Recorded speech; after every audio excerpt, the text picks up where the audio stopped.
Yang saya hormati Bapak Presiden Republik Indonesia, Pak Joko Widodo, rekan-rekan dari Kabinet, Pak Pram, kakak saya, sama Pak Anas, ini Menteri yang sangat mendukung transformasi kesehatan, Pak PJ 9, wakil-wakil dari kementerian lembaga yang lain, teman-teman dari donors yang sudah bantu 4 miliar dolar untuk transformasi ini dari World Bank, AIIB, ISDB, ya, serta yang saya cintai seluruh insan kesehatan dari 514 kabupaten kota dan 38 provinsi yang hadir.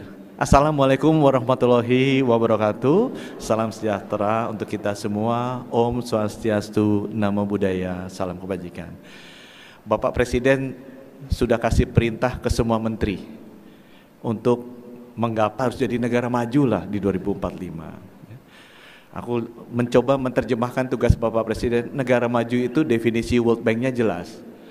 Pendapatan per kapitanya GNI-nya mesti 13.000. Indonesia sekarang 4.800. Jadi mesti naik 2,5 kali itu. Ya. Atau kalau dolarnya susah, kita terjemahin rupiah, harus pendapatan rata-rata rakyat Indonesia 15 juta sebulan.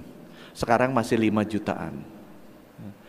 Nah, kenapa saya mencoba ini di depan Bapak Presiden bilang, Pak, supaya pendapatan rata-rata naik 15 juta, dari 5 juta, sumber daya mesti bagus, hilirisasi. Yang penting, Pak, orangnya mesti sehat dan pinter.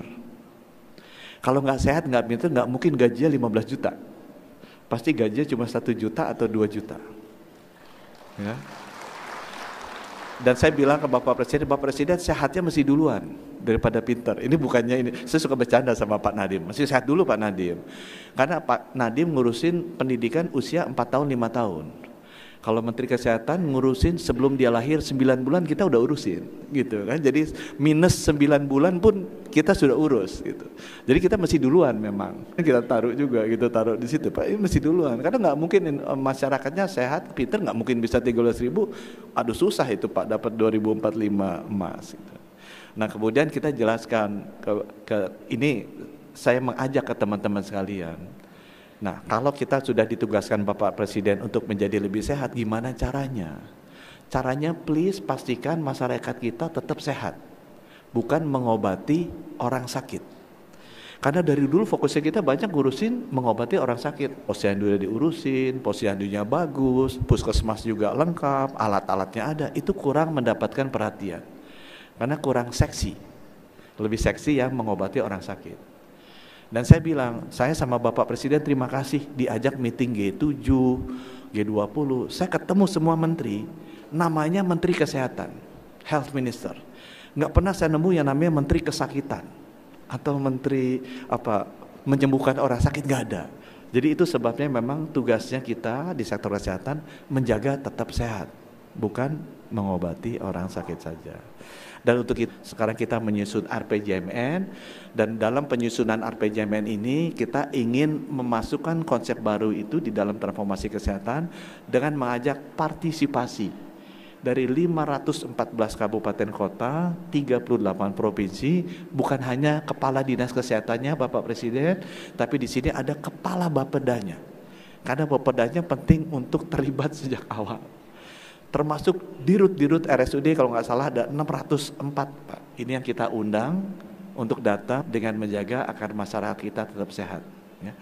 Teman-teman nggak pernah lihat Bapak Presiden kita masuk rumah sakit kan? Itu artinya Menteri Kesehatannya berhasil. Gitu kan? Kalau Pak Pram masuk rumah sakitnya karena kecelakaan sepeda, bukan tanggung jawab Menteri Kesehatan, itu aja Menteri Transportasi. Gitu kan? Tapi Pak Pram juga sangat sehat. Itu sebabnya Bapak Presiden kita tutup dengan, selain dengan teman-teman dari RSUD, dari daerah, kita ajak juga pihak swasta. Karena belajar dari COVID, tidak mungkin kita lakukan ini eksklusif program Kementerian Kesehatan, tapi harus inklusif dengan semua sektor. Tidak mungkin kita pendekatannya program, tapi pendekatannya harus gerakan. Dalam bentuk movement, di mana semua social capital, kekuatan modal sosial yang dimiliki seluruh komponen bangsa, kita bisa rajut satu untuk membangun masyarakat yang sehat. Sehat itu nggak mungkin bisa diurus oleh menterinya sendiri, sama seperti COVID. Tapi kalau semua TNI, Polri, NU, Muhammadiyah, sampai seluruh ibu-ibu di rumah tangga sudah tahu gimana cara hidup sehat, itu adalah cara yang terbaik. Dengan demikian mudah-mudahan terima kasih sekali dan mohon arahannya Bapak Presiden kepada semua teman-teman yang bergerak di bidang kesehatan kali ini. Wabillahi taufiq wal hidayah. Wassalamualaikum warahmatullahi wabarakatuh. Om Santi Santi Santi.